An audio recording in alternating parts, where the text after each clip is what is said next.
All right, welcome to episode 134 of Those Millennials podcast. Today I am your humble, gracious, grateful, highly favored host, K the Classic. I'm here with my nearest and dearest, my boys and friends in real life. Rell's here. Rell, how you doing? How you feeling? How's your pockets? How's your mental health, man? It's Gucci, man. It's been a rough week. It's been a rough week. And we are joined by our first time special guest, Matt G. Welcome to the pod. We Thank thank you, you for Kevin. joining us.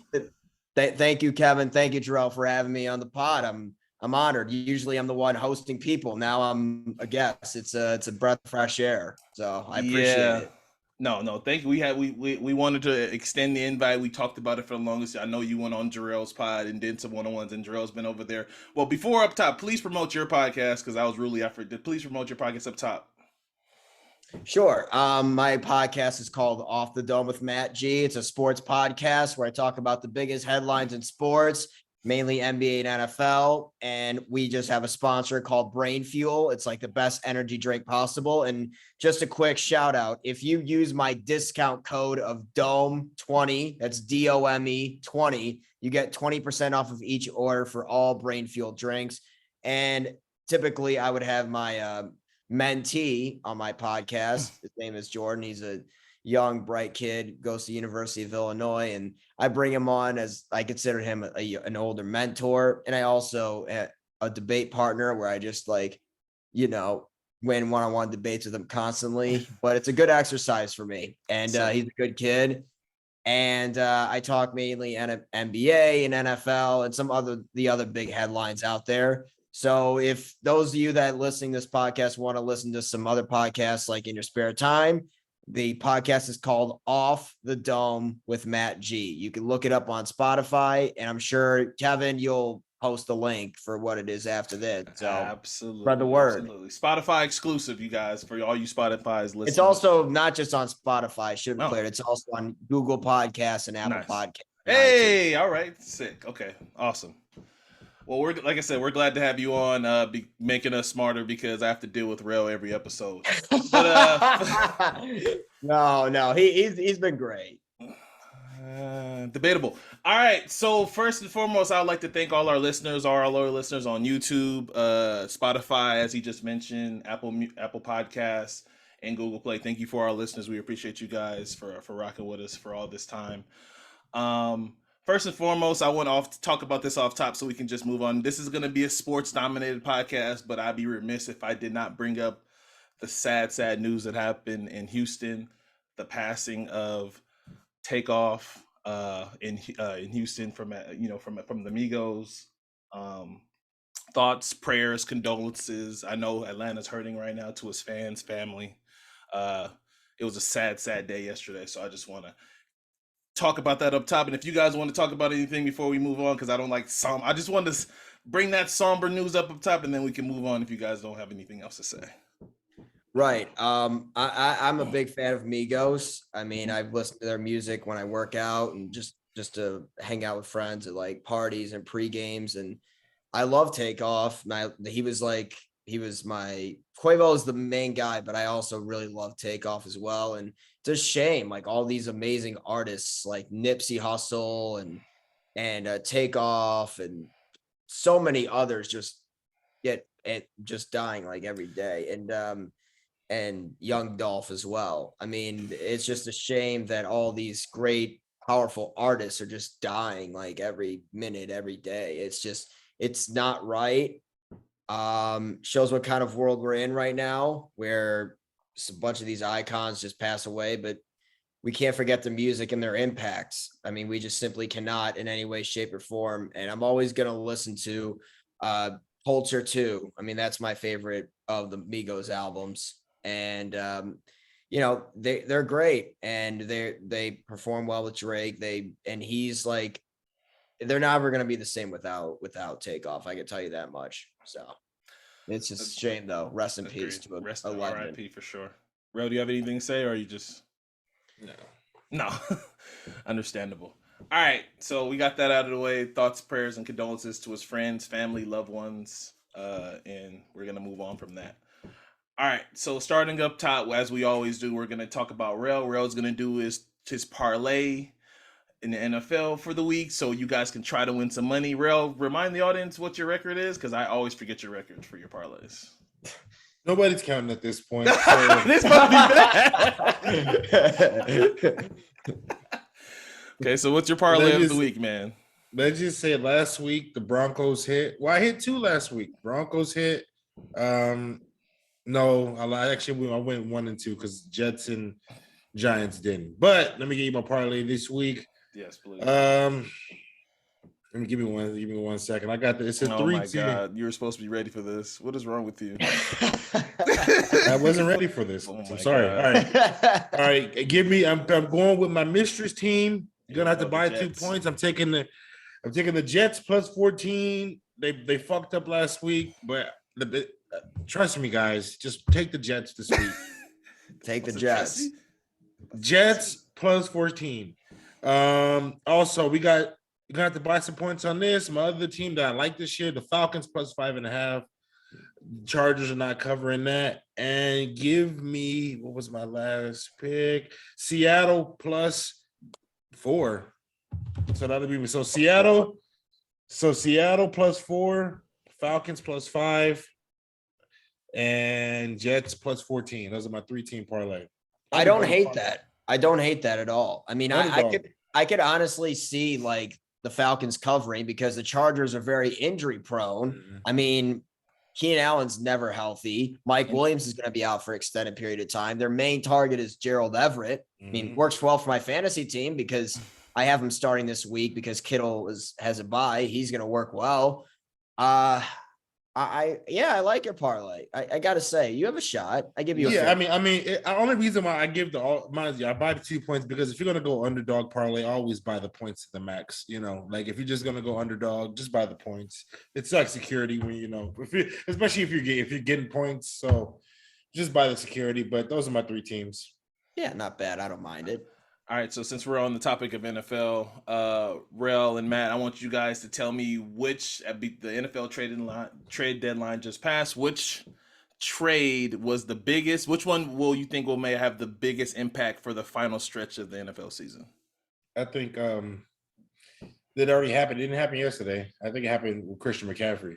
Oh, that one, yeah. Okay. Because if Jimmy G can do anything. Now, Jimmy G, there's always limitation with quarterbacks like Jimmy. And I argue with B every day about this. Shout out to Brian. Fuck you, B. Straight shot. Christian McCaffrey's this dude caught one, threw one, and passed one this past weekend. That's a triple crown. Kyle Shanahan, mind you, he beat the Rams, and the Rams had a bye the previous week. So, like, Kyle Shanahan was cooking some shit, and he didn't have Debo. Now, this all could mean nothing because once the Rams play him in the playoffs, if the Rams make it to the playoffs, the Rams could possibly beat him again. But I think the best trade was the Christian McCaffrey because Kyle Shanahan's an evil genius. I with you on the McCaffrey trade. Although when we talked about it on my podcast, I had a little bit of apprehension about it because of his injury history and because of the Niners themselves have had injury history, but I never questioned his talent. But if we're going to base it based off of the trade deadline day yesterday, a move I really liked, and I'm not just saying this because I picked up this defense for this week, but I feel like but keep going. but I really love the Bradley Chubb trade for the Miami Dolphins because I think that makes them. I knew they were good before that move, but their defense up front was a little shaky. Their corners were very good, but now they provide one of the best edge rushers in the league with Bradley Chubb, and this makes them a legit contender in a lot of different ways. Imagine this: Bradley Chubb and Melvin Ingram, like as your edge rushers. That is a good defense, and they've already been good against the run, but against the pass, they're a little suspect. Now you provide good edge rushers, and it really will help them out. And the offense when healthy with Tua has been great. I mean, if they won every game he's played, that's a full game, they've won. I mean, I don't count the Cincinnati game where he got concussed, right, and obviously he missed the other 2 games. So he's been great. Jalen Waddle's been phenomenal. So is Tyreek.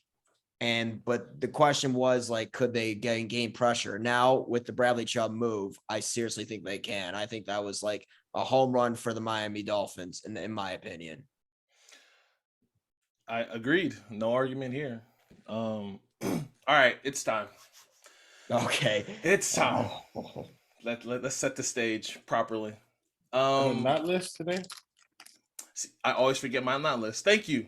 So for those who are not familiar, I do a not list of topics that we're not going to talk about on the show today. But since today we have Matt, they're all mostly sports related. I have a couple that aren't sports related. But I'm gonna get into my. What are you eating, Twix? What are you doing? Anyway, I had no trick or treaters, bro. I bought all the candy. What's happening right now? All right, so I had all the trick or treaters. I got no candy yesterday. Yo, that's right. You got candy. All right, so number one on my list, we are not talking about Elon Musk's plans to charge $8 per month for verified accounts on Twitter. None of us are verified, so none of that matters to us. But Elon's already trying to switch some shit up on Twitter, so whatever. Number two, we are not talking about Dan Snyder hires Bank of America to sell Washington professional football team, because I'm never calling them the Commanders. No, that's the stupidest name I've ever heard. It's about damn time. Yeah. Number three on the not list, Becky Hammond is head coach of the reigning Las Vegas Aces, will be covering the NBA for the season until April, when she comes back to coach for the Aces. I think that's a really good hire. We need more women, especially women in basketball, talking about basketball. I love that. Good job, ESPN. Somebody as accomplished as her talking hoop. I love that. No arguments here. Nobody wants no. Okay, awesome. All good. Number four, we're not talking about Cameron talking shit about Ben Simmons, because we're gonna get to Ben Simmons in a little bit. Oh, believe me, we are. And I think that's it. I only have 4 this week, so thank you for anybody that enjoys the not list. Please send questions for the not list if you guys suggest stuff that we should kind of sort of talk about on not list. All right, it's time to talk about a team that's 2-6, the most polarizing 2-6 team. Shit. Polarizing. They're the most unlikable 2-6 team. Most unlikable team in NBA history. A team that from the beginning that if you bet on this team's plus or minus before the season started, I thought you were crazy, because this team, the chances of this team imploding was high. And we are 2 weeks.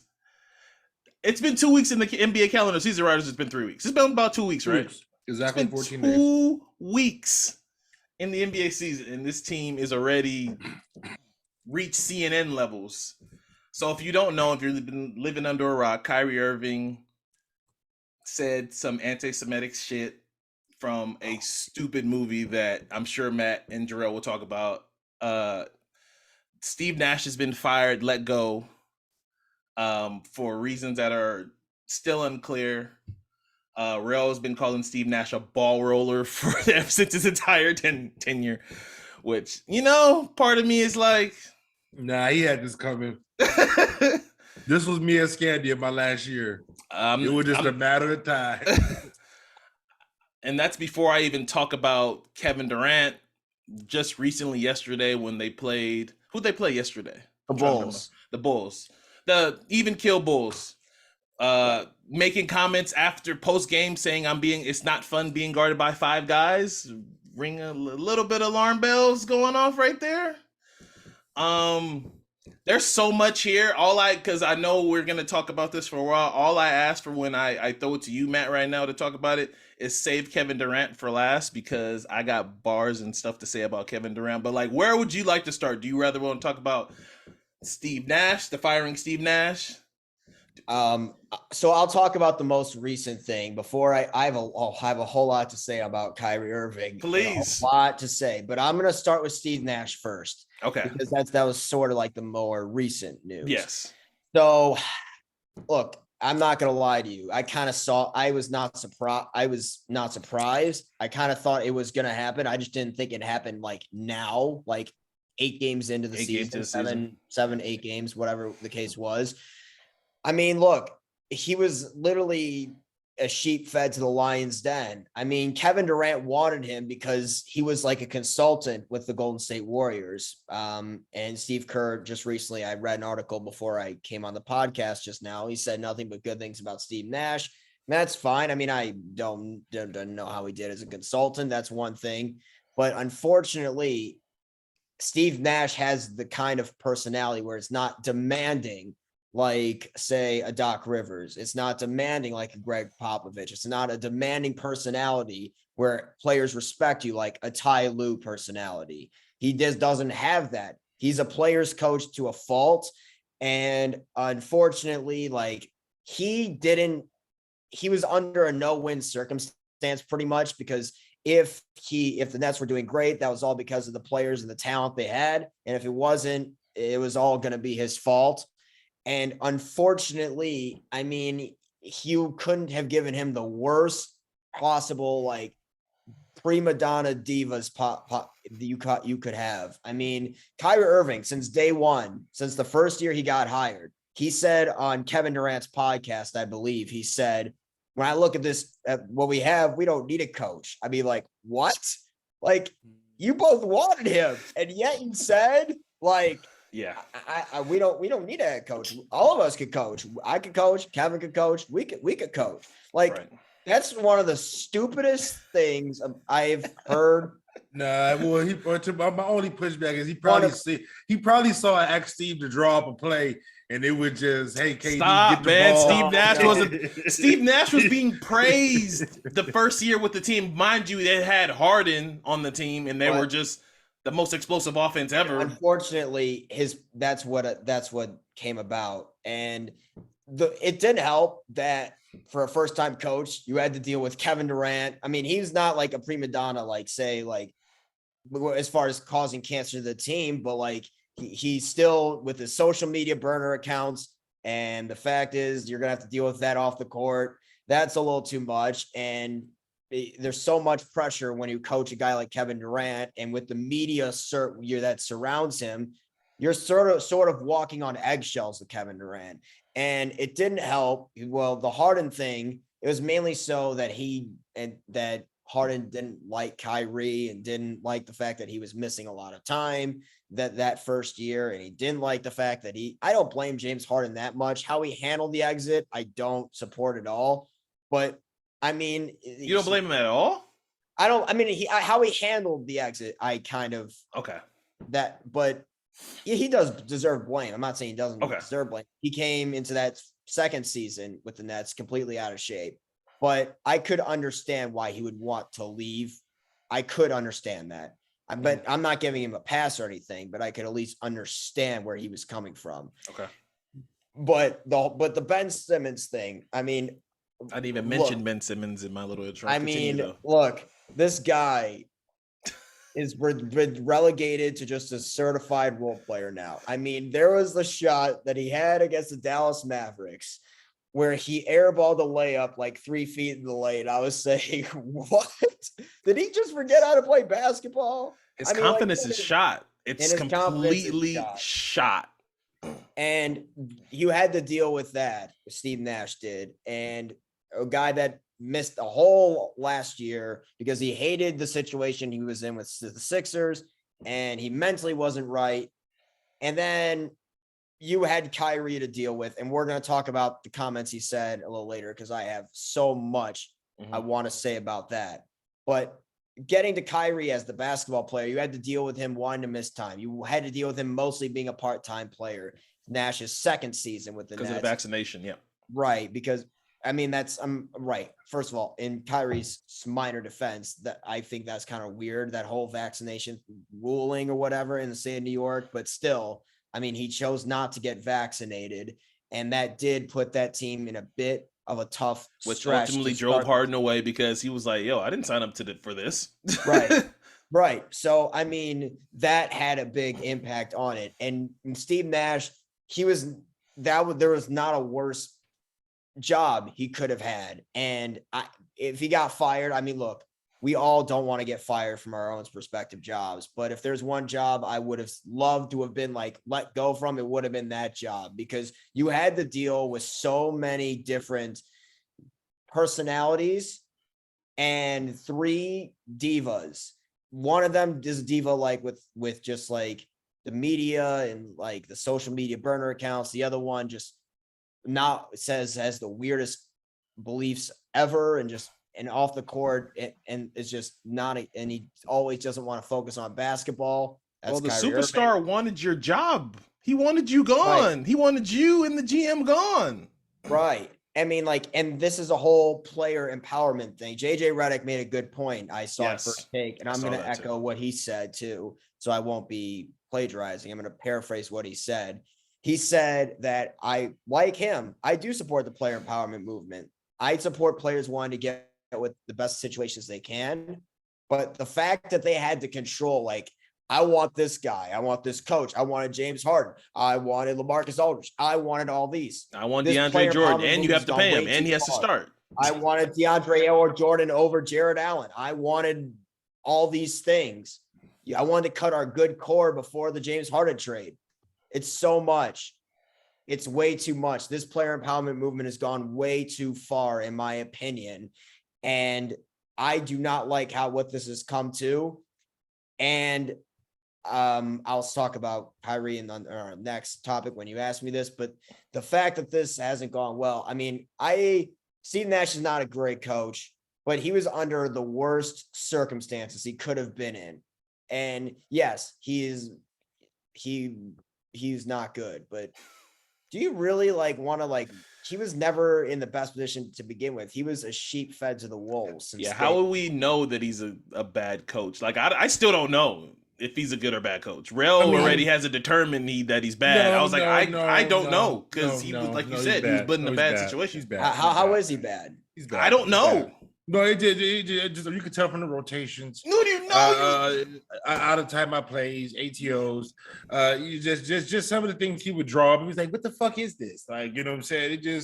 I personally knew he was a bad coach from the beginning, and I've always said that Nash he was there to play, to roll the ball. But overall, they were talking about. I mean, this and that situation. This to me, I don't think there's nothing wrong with the player empowerment era. Because the Nets are the only one who really fuck it up. And this only one player has empowered himself in the wrong way. Kevin Durant is the only one who is the most egregious victim of the one joining the 72-win team, telling somebody to fire the coach. And like Sean Marks said some monkey ass shit yesterday, where he said this has been going in place about for the last 14 days.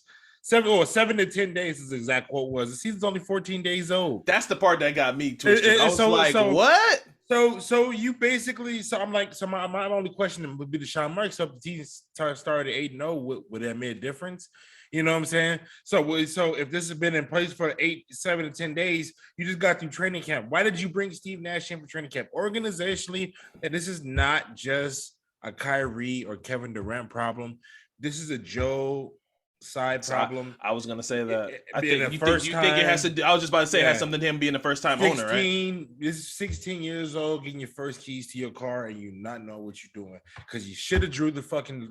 He just, like I said, I always said at the end of the day, if you run a team, the most important thing you should want is a player who care about just being in the front of it. So being on your team, being a player in the NBA without the other distractions and bullshit. So you kiss the championship assets you had goodbye, and I would have made the trade for Jaylen Brown. Give me quality guys that just want to be a Brooklyn Net, because I don't know. Sean Marks, is he a GM? I don't fucking know. I don't know if he's a good GM or not.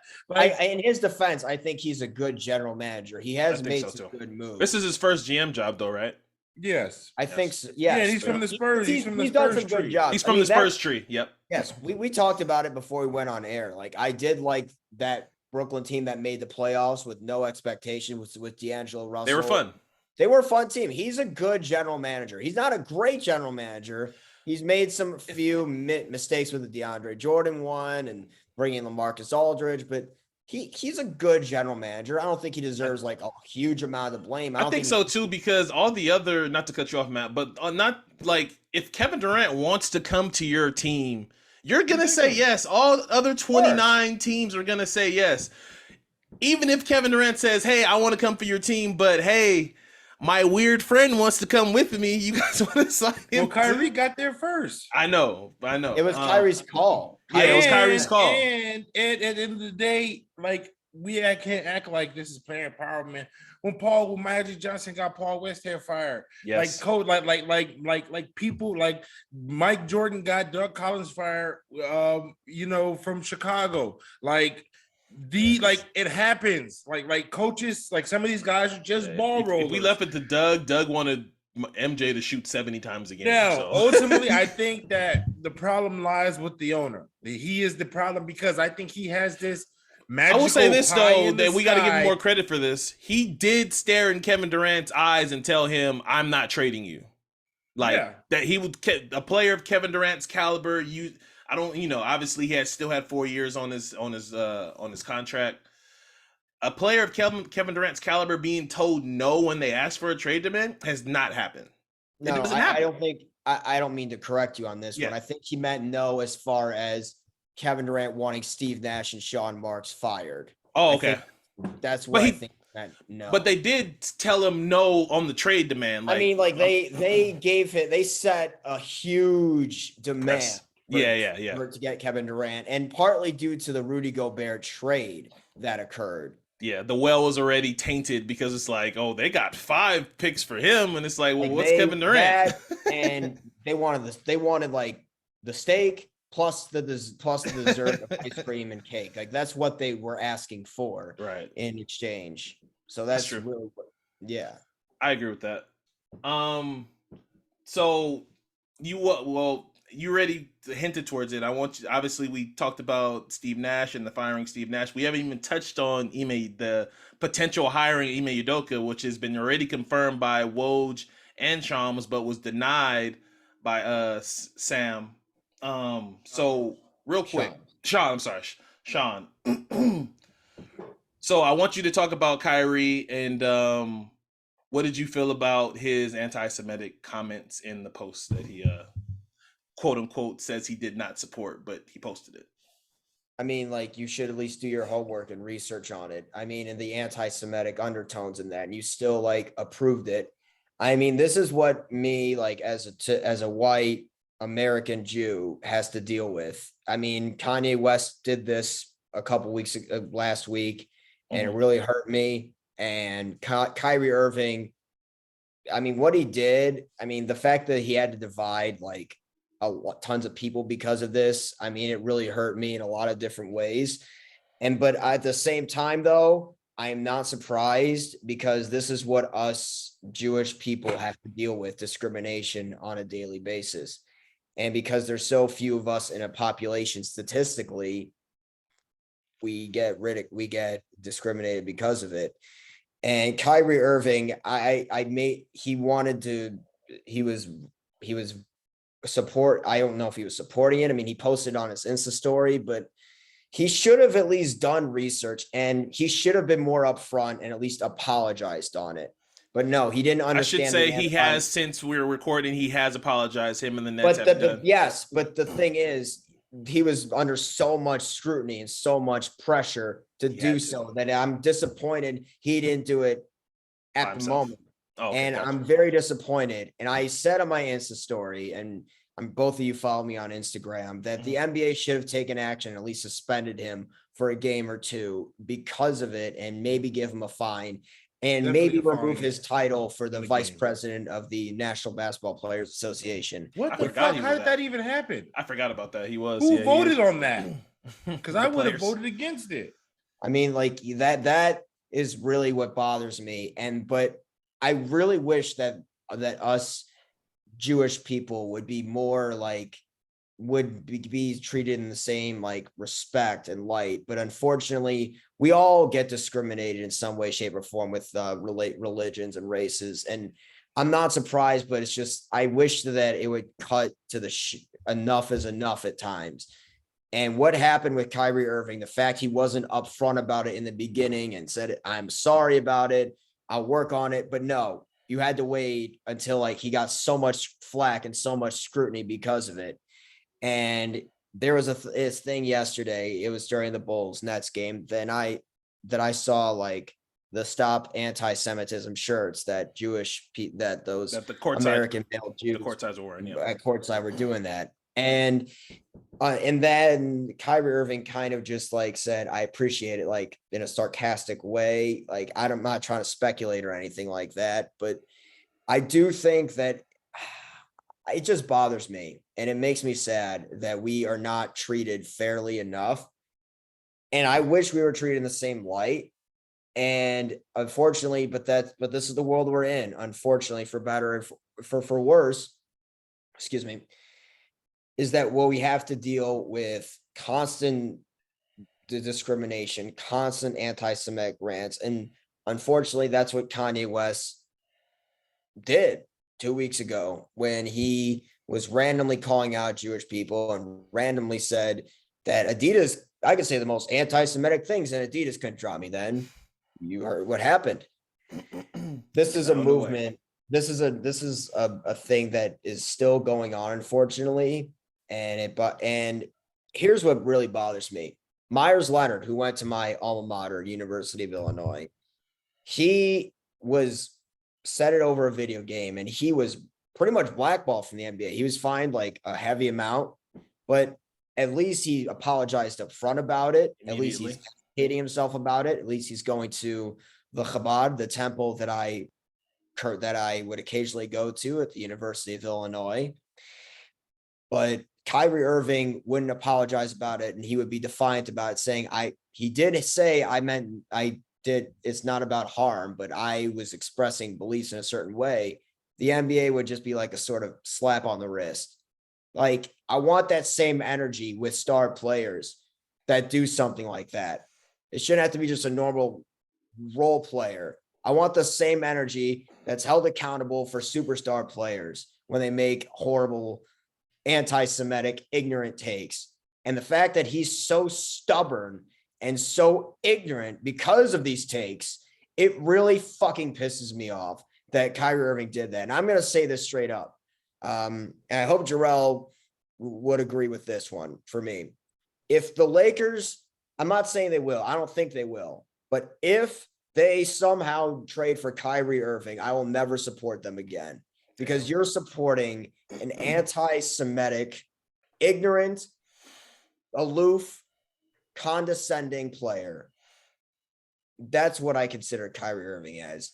And the fact that he had to do all these things after he got ridiculed, no, he's not getting an apology from me anytime soon, because it took so much roasting and so much ridiculing for him just to finally just say, I'll help.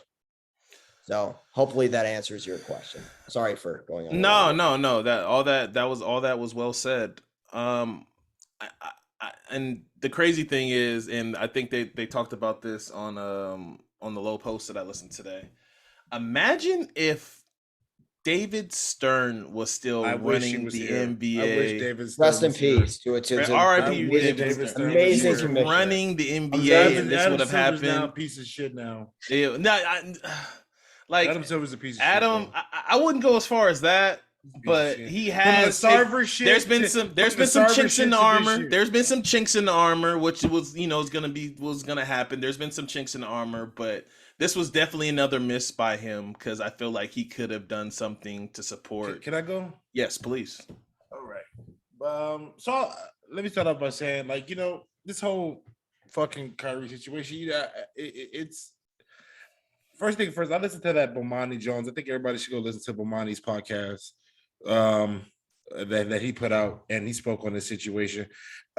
I tried to find that video because I wasn't gonna pay $12 for it. I was like, so I went and tried to stream it. Priorities. I went and tried to stream it and find the most illegal way to stream it I could find it.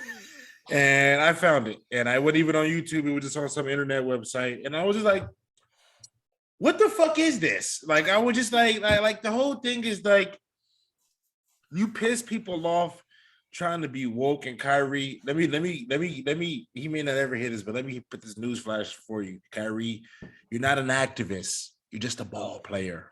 You're just a ball player. You're not woke. You're not teaching anybody something new. You're not activist. You're just a ball player, bro. You just play. You just hoop good. That's it. That's it, bro. You just hoop good. Like that's really it, bro. If your name was fucking Kyrie Smith and you fucking play shortstop in AAA for the Buffalo Senators and nobody would know who the fuck you were. But because you're Kyrie Irving and you dribble the ball well, you choose to be this aloof, weirdo, stupid motherfucker who wants to put out this shit. I'm like, bro, this movie And you has average no 30. fucking, yeah, this have no substance. Like, I mean, and I'm the whole thing is like, it's not even about like supporting because I've been a Laker fan my whole life. When Kobe Bryant asked to be traded from the Lakers, I said, "Go ahead, Kobe. I support the Lakers, not you." I would hope that the Lakers are smart enough not to get in bed with Kyrie Irving, Kyrie Irving. I wouldn't support him like he just be hired to treat Russell Westbrook. I'm always gonna support the Lakers, like. So I mean, it just if the people who should take an action was Adam Silver, who's Jewish, who should have taken fucking action, who should have suspended him. Like teams are going to like even the fact that teams they said there's no interest. Okay, fine. Yeah. So Bill Simmons, not to cut you off, Bill Simmons reported on his pod that they've been looking to trade him for 2 weeks. Yeah, he just talked about the league. It's been 2 weeks since the league started. Say that. But I want now. Where's that same energy going to be come free agency if he plays a year out? Here's what I think. He's too radioactive. I think he's a radioactive ticking time bomb. I've said this to multiple people, and I'm going to say this here. He is the Antonio Brown of the NBA. Mixed with Kanye West.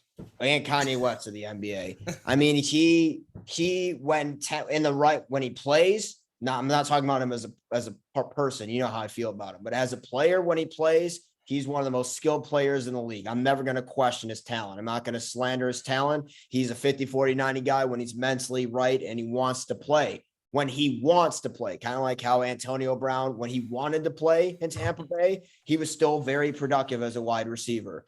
But what he is now, and the fact where you heard all the stories in Boston, and you heard all the stories now where he would miss time with the vaccination, he would just miss time because he just didn't feel like playing. And now this, with the comments he's made, and the fact that he wanted to be gone, the fact he didn't like playing for Steve Nash, the fact that he was kind of sick of really everything, and Kevin wanted to leave, and so did he. And the fact of the matter is, Kyrie Irving, I see having zero value, like not little to no, just zero value because of those comments, and because you're going to get all these things with him. I mean, he is zero value now. It's almost Russell Westbrook-ish to where, what value does he hold away from Kevin Durant? But the thing is, the Nets literally have Russell Westbrook now. The Nets have 2 players that you can't even trade currently: Ben Simmons and Kyrie Irving. Just think about their number 2 and 3rd highest paid players are untradeable. It's like untradeable. It's like 2 broken gifts you got, but you can't get a refund. I mean, that's really what I consider it as. I mean, look. You say like about how bad the Lakers are and we're 1-5 and we're terrible. I mean, yeah, well, at least the Lakers like don't have any off-court distractions. And that's where I would say the Lakers should not. The Lakers should go Rozier, Buddy, like Kyrie. This whole shit, I don't give a fuck how good. And looking at the roster, I realized Kyrie, like it wouldn't even like you just make a lot of shots, but low key, it's not. You're gonna have to clamp. It's not fixing anything. It's not fixing anything. He's not going to fix the problem. It's not fixing. Yeah, that's why I want to go another way. Like, and I trust Rob. I mean, we're in the process right now. Here we go. That's where we differ at, right there. I mean, I'm not gonna agree. I'm gonna. Yeah. Thank you. Yeah. You don't trust Rob either, right, Matt? You with me? I met him at Summer League. Good guy, but I'm gonna be brutally frank. I can't really fully trust him right now. Thank you, Matt. You gotta trust the process. Thank you, Matt. Matt, you gotta thank you, Matt. Appreciate that, Matt. 6 games in. Look, man, we're in the process right now. Look, he's been here for 3-4 years. What are you talking about? He got a ring already. How many rings we had that? Listen. We had a good game against Denver Sunday night. We play the Pelicans in pretty soon tonight, which is pretty soon actually. Yep. Maybe after the time we record this. That's the plan. That is the plan. For better, for worse. I'm gonna watch that. I think they're gonna win. The point is, they're still 1-5. even though they had a good win against. But the good West, teams. But Matt, but the West is not the juggernauts in the West that were supposed to be juggernauts are not so juggernauty right now. Are we shifting now? Are we shifting now? I mean, if you guys have nothing else to say about about the Nets, we can shift. But the juggernauts in the West aren't juggernauty all right, like how they're supposed to. But would you guys not agree that the market is going to dry up because of how crazy the start is to this NBA season? This market is going to be crazy. After Turner's comments on the Woj pod, I would do the Indiana trade. I want to do the Indiana trade. Just get it. As good. But he's literally showcasing his shooting talent every game. He's shooting over 45% from three, shooting 9 threes a game. Russell Westbrook. Look, I've been hating on Russell Westbrook and ridiculing him, but I will say this. He fits very well as the 6-man role. He's played well. He's played very well. I'm going to give him some flowers. He's played well. Yeah. He played well even though they lost to the Timberwolves. And he played very well against Denver. And and Darvin Ham really cares and really wants him to succeed, in which I respect that. And I like Darvin Ham. I think if he has the right coach he has since Phil. Zach Lowe said on his pod, this is the most defensive effort he's seen Russell Westbrook play since Oklahoma City. And I agree. I give him that too. I agree. I'm not saying we should not do the Indiana trade deal, because I'm saying, yes, if we're continue to struggle more often with the 6-man rule, we have to do it. But I want to see them do, say, 15 to 17 more games before I want to just kick the bucket on the Westbrook experiment. That's trust in the process. That's what Rob wants Laker Nation to do. Stop it. So okay, so I guess I'm on your side then. No, my God, I told you, Matt. You this whole time you've been on my side. I told you, Matt. We gotta trust Pelinka, bro. Pelinka's a good guy. He just got dealt a bad hand.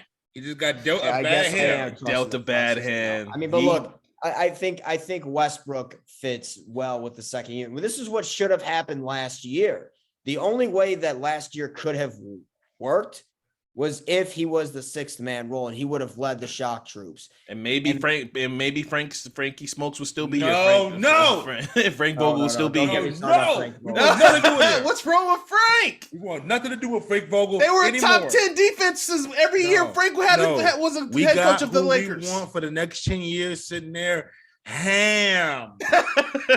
I like Darvin Ham. I like Darvin Ham too, but I'm just saying. I don't love the fact he's going to be there for the next 10 years. That's the next Pat Riley right there. I will say this. I still don't love the shooting. This is still the worst shooting. It'll be correct. I think it'll get better. It'll get better. Yeah, yes. They shot pretty well against Denver. They shot like 43% from 3, which is very good. Shooting is so subjective nowadays, you know. All right, so we're on the Lakers, and I know a lot of people hit me up in the DMs, talk about all we do is talk about the Lakers. So that was our Laker topic, right? That was our Laker time right there. I'm a Laker fan, just like we're all 3 Laker fans. I'm kind of tired talking about them too. I'm a Laker / Cavs / slash. I get it now. I used to ridicule Kevin so much when he's growing. Like, Kevin, why you switch teams so fucking much? He's like, I'm just a basketball fan. Like now, I like players. Now after a few years, I'm kind of getting I'm getting tired. I'm trying to tell you. I'm getting tired of not going to. I'm getting tired of Larry O not being with us. I'm trying to tell you, because when you're in love with a franchise, you're literally you have to trust the owner. That's who you have to trust. You're not trusting the coaches and the players. They're doing what you're literally tying yourself to this owner that. And I got 3 snakes. I'm sticking my hand in the bag on with Jerry Jones, Jeannie Buss, and the Steinburners. I got 3 snakes. I'm sticking my hand in the bag here. God. And trying to see which one's not going to bite me. Speaking of owners. You have 3 of the most top-heavy owners. Well, speaking of owners, Steve Ballmer is the owner of the Los Angeles Clippers, who we're going to be talking about right now. So just like right now, we did it again. Everybody talks about the Lakers and the Lakers' struggles.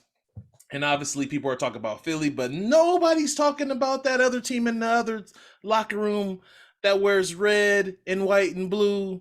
And they're called the LA Clippers. They don't like being called Los Angeles Clippers, whatever the hell the difference that makes. Well, there's just no difference whatsoever. There's no difference whatsoever. They can think whatever they want to think. They're always going to be like a second fiddle. I mean, that's all what's going to be. So I'm talking about the 3-4 LA Clippers, who are currently 30th in offense. Hey, Matt, real quick. How many teams are in the NBA right now? 32. Yes. So they're 30th in offense in the NBA. A team that has Kawhi Leonard. Obviously, he hasn't played that much because he's played like 2 games, if I remember correctly off the top of my head. Paul George. He played. Huh? I was at the last game he played when he played the Suns. Yeah, Right. and they got blown out that game. They got blown out that game. Everybody's and Rell's gonna ridicule me for this, but I told him this. I'm gonna take my little hit right here. When we made our predictions, I said You picked the Clippers. I will pick. No, I did not. I said I would like to see 15 games of the Los Angeles Clippers play basketball before I make a decision. I have yet to see 15 games of this team together, so I currently don't have a pick for the NBA, at least in the Western Conference. But yeah, Kawhi Leonard's knee has still been acting up. He hasn't even made the road trip. The Clippers are currently playing right now. They're playing the Rockets. Like I said, they're 30th in offense.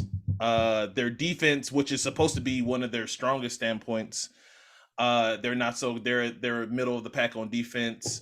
They're 26th in assists, which again, from what's with a team with John Wall, Reggie Jackson, you would think they would probably be better.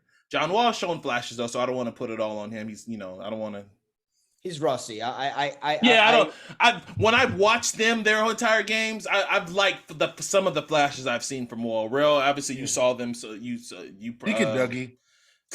What's that mean? He's not still John Wall Wizards, but like I've seen flashes of stuff that I've liked from John Wall. Yeah, so let's talk about the other team in the locker room. The what do you guys think that you like so far? Rell, I'm gonna start with you from the Clippers, or what you didn't like. What's not working? Because this is the strongest point of the strongest suit of this team. People will talk about how deep it is. And It's weird, but you know what? It's usually this whole Ty Lue's gonna have it figured out, but now he doesn't. I mean, prior to that game for Paul George had versus the Rockets, he really had struggled too. Yeah. And then there was a game versus the Sacramento Kings that he played well in. And then prior to that, they lost 2 games versus the Oklahoma City Thunder, which are games you just shouldn't lose with that kind of depth. And so I just think maybe the depth has caught up to them, and guys aren't playing how they should. And guys are a year older. Marcus Morris is a year older. They don't really have the backup center figured out. I don't know. I mean, I to be honest, I don't really care. I'm glad they suck, and I'm glad they're struggling, because it's weird though. This whole, I don't know. I'm gonna say this, and I'll let you guys go. This whole Kawhi shit is such bullshit. Like the fact that they bring him off. I mean, I understand that they bring him off the bench. He can't play back-to-backs, but it's like at the end of the year, you're gonna have to have people. You're gonna need 5 or 6 guys you can trust in the fourth quarter.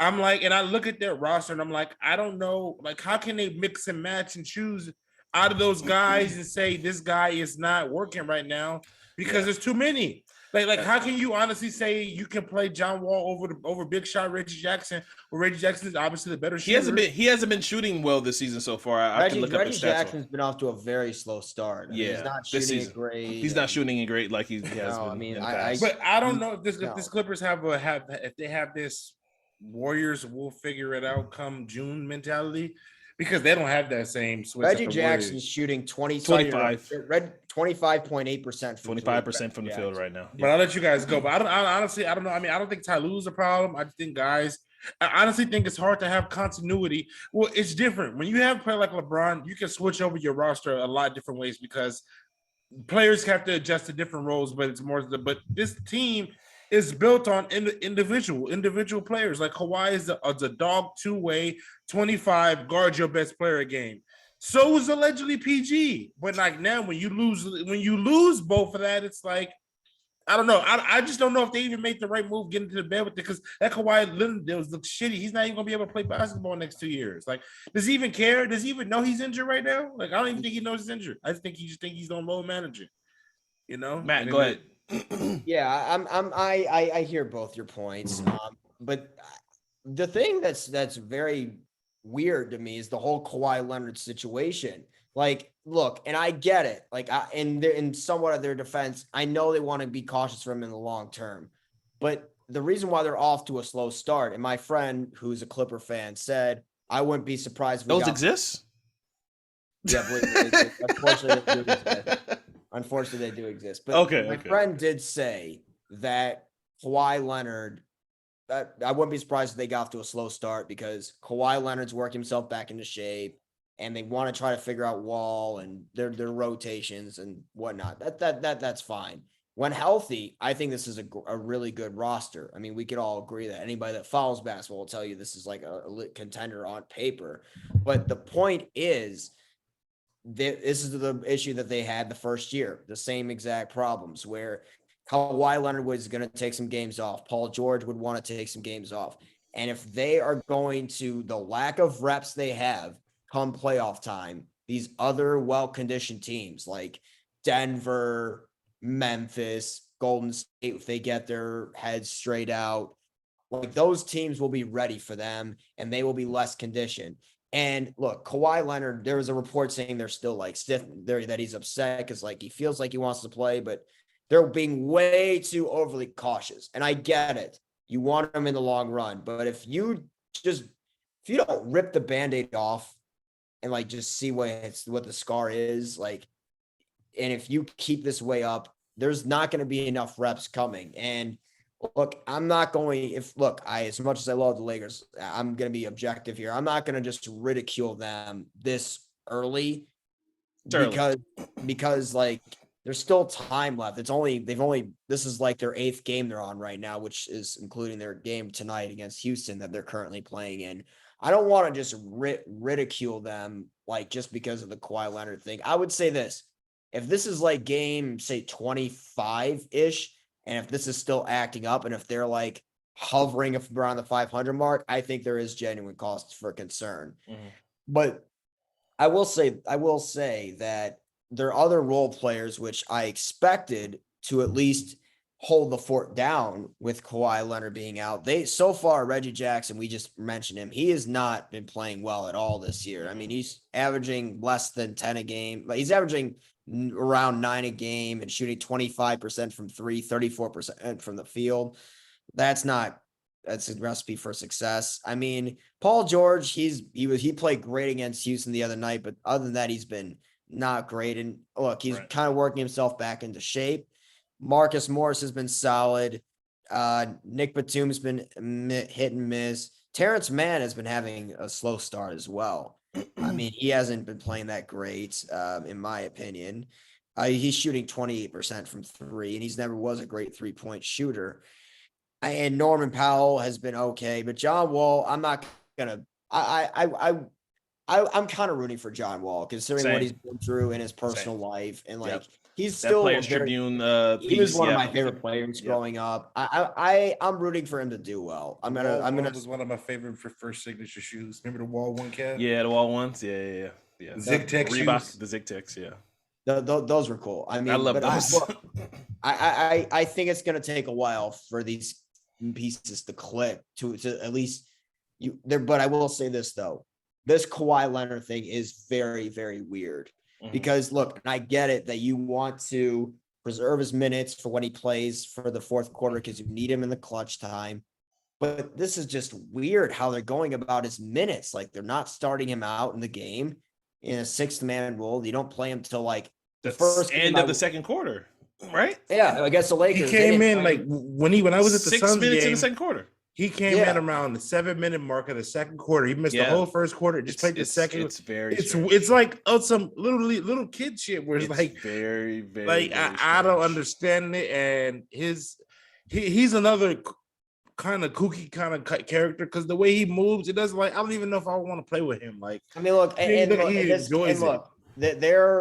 have a window right in this era of the LA of the. They better not have a window. Steve Ballmer doesn't. He's building a stadium for as we speak. That's what I was just going to tell you. They're building that stadium in Inglewood, right near where the SoFi Stadium is. Yep. And they really want this to build their own identity, which I get it. Like it's always going to be a Laker town, whether people can hate on me for saying this or not. It's always going to be a Laker town. I mean, Mhm. 17 titles. I mean, Facts. they are.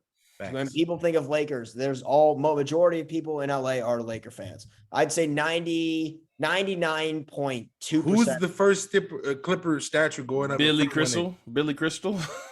I was thinking statue? Oliver Candy. I was thinking either Oliver Candy or the brand All of man. who's the first Clippers? Why can't he be Yeah, Billy? Statue? statue going up I in would front of maybe Inglewood. say, I'd maybe say Sam Cassell? maybe Danny Manning, maybe Blake Griffin, Chris Paul, maybe. Those are I'll like the give it only Billy names that Crystal can come to first. mind, in my opinion. I like All Billy right, so Crystal, too. you guys touched on a lot of points, but you guys missed out one of the points that I thought one of you guys were going to touch on. So this is great because I'm going to throw in something completely new, that not new, but like that hasn't been said already. Like there is something to be said about having too many guys, right? Like because their roster is so deep that it might be too deep, because like I'm looking at the roster right now, like obviously all the big hitters, Kawhi, Reggie Jackson, Marcus Morris, Paul George, all these guys expect to play. Robert Covington, Norman Powell, all these guys, Zubac, literally everybody can play on the playoff team. All these dudes want Amir Coffey, who I've liked. I liked him. Even they got this kid Jay Preston. Like he could be a backup point guard somewhere. I don't know if you guys listened to the podcast with Dave McMenamin and Om Yomasa. No, I don't. Yes, I listened to them. It's a good podcast. It's a really good podcast. It's Dave McMenamin. They talk LA hoops, very in depth. They're very in depth. I love it. They're very good. Om Yomasuk, who follows the Clippers, said Amir Coffey has had multiple conversations with Ty Lue, like, yo, like, I want to play. Like, I want to, like, you know. You're Amir Coffey, like, bro. And he's basically telling them, like, well, you know, you're behind this guy. You're behind this guy. You're behind. And, like, you don't want to hear that for a young player that's, you know, feel like he's played his dudes and he's played well when this team wasn't deep, when Kawhi Leonard and Paul George were hurt. Like, again, if you're Terrence Mann, you feel like you're a starter in this league. I know I would feel like I'm a starter in the league if I'm Terrence Mann. He was on like a bottom feeder team. He would be a starter. And he'd be a starter. He'd put up at least 15 points a game, at least. Exactly. He's really good. Like Luke, Luke Kennard. Luke Kennard was the top 3-point shooter in the league last season at like almost like 47% from three. He's currently statistically one of the better catch and shoot 3-point shooters we have in this league. And he is very good from deep. Like if you leave him open, he will make you pay. And I don't have it in front of me, but based off the games I've watched, he plays like less than 20 minutes a game. And for a shooter, that's very, very tough.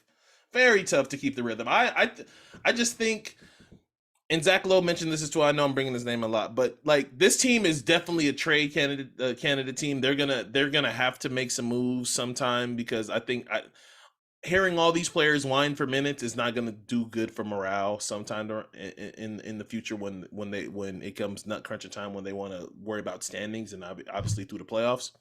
But also, real quick, before we move on and get out of here, I just want to ask you, who is the leader of this team? Who's the leader of the Clippers? I'd probably say Paul George. I mean, which is crazy. I would agree too, but that's crazy. Well, Paul George's not a leader. Paul George, right? he's more. Look, I like him off the court. I mean, but on the court, I mean, his load, he would occasionally want to take games off. Usually when you're a leader, you want to play as many games as you possibly can if you're able to play and if you're healthy enough.